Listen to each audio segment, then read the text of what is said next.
Welcome back. Right now, I am sitting with a living legend. Today, retired senior judge L. Clifford Davis, who is 99 years young and still making a difference in our community, and attorney Bobby Edmonds, an attorney and local author who recently released a children's book about Judge Davis titled, I Want to Be Like Him, The Life and Accomplishments of a Remarkable Man, award-winning retired senior judge L. Clifford Davis. I want to thank you both so much for being with us today. Thank you for having us. All right. Thank you. Yes, sir. Well, we're going to start and ask you, Bobby, you wrote this book about the judge here. What made you want to write this book?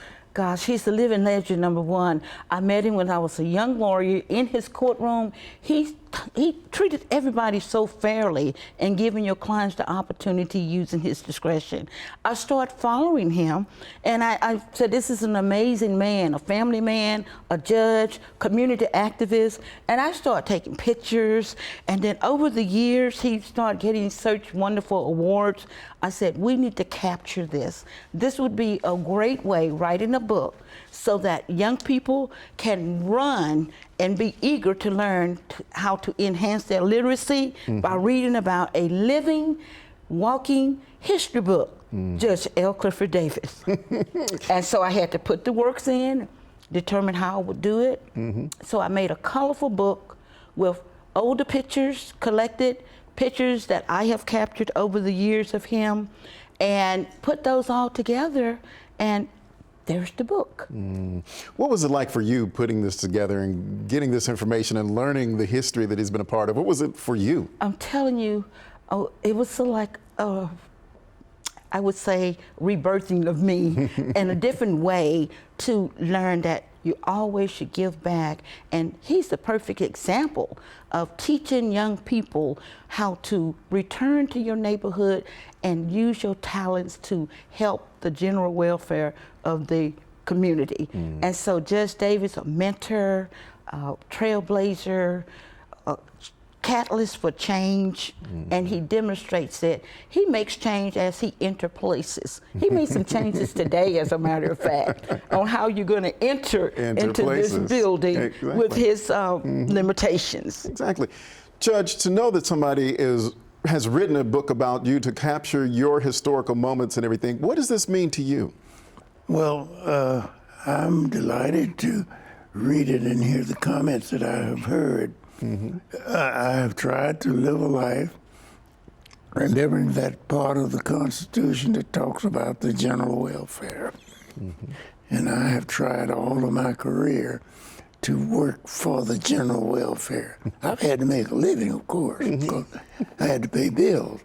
But the long-range result was to try to work for the general welfare and work with a group, not an individual doing something, work with a group. And my career I have spent working with others. As long as you're in the world, you're going to want to be with people. So you need to learn how to work with others, and you need to remember that we are all somehow or another, pardon me, Yes, sir. interdependent. Interdependent, exactly. We all are connected in that way. Bobby, I want to ask you, for what you were learning about him and what you're putting into the book, what are some of the highlights that you could share with us that you have in this? Full circle.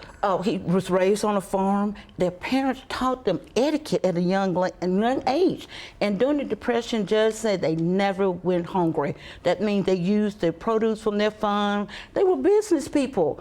And then what was so amazing, their parents believed in education until they rented a place in Little Rock, Arkansas, so all of their children could attend high school. Judge Davis, amazing, attending historically black universities and coming back and making changes in Little Rock, Arkansas, the University of Arkansas. One of the major things in Little Rock, Arkansas, he applied, was denied, then he was accepted, and then he refused, but he opened that door without litigation for Silas Hunt.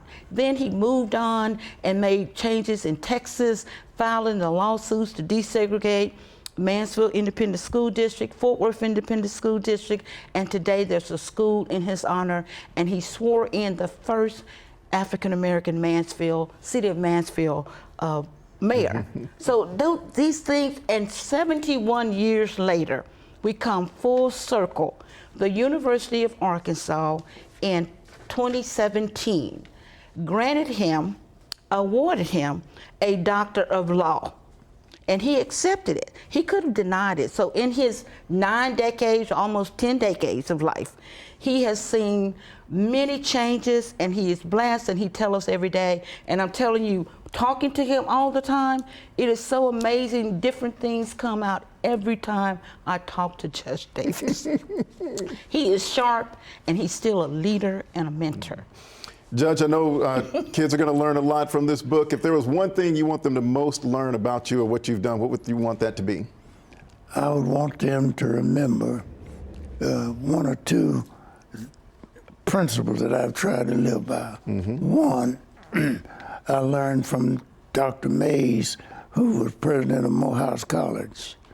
You cannot get ahead of the crowd unless you are willing to run faster than the crowd. It is not enough to be good. He always said, the woods are full of good people. You've got to set as your standard being better than just good. So I would put that before young people. That's number 1. And number 2, the hard-working thing. You will live the lifestyle. You prepare and motivate yourself to live.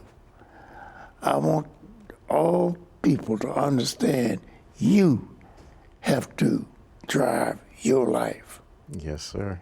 And the third thing is education is a pathway to a world of opportunities. And we're going to have to stop with that, with the education, because we're running out of time. Thank you so much for doing this and joining us. Thank you so much for the book that you've written and sharing and recording this history for us. Thank you. Thank you. All right. We'll see you next time. I'm Vince Sims. Have a good evening.